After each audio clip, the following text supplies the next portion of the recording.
This is a Morn rotating hole punch. By rotating the head, we can select different size punches.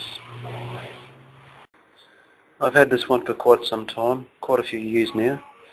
As you can see, there are a few nicks out of the punches here and there, but for the most part it's still okay. The stop here you'll see has a few marks on it.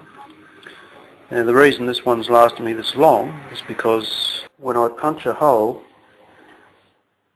I don't just punch it through to the stop. A little trick.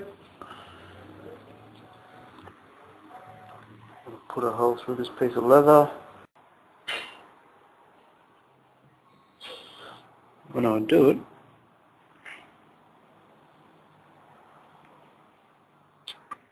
I don't just punch through a single layer of leather. I actually had another piece of leather under that. That way when the punch goes through the first layer, it's got something soft underneath. Well, not too soft, but something to go through underneath. So it doesn't actually have to hit the stop and blunt the edge of the punch.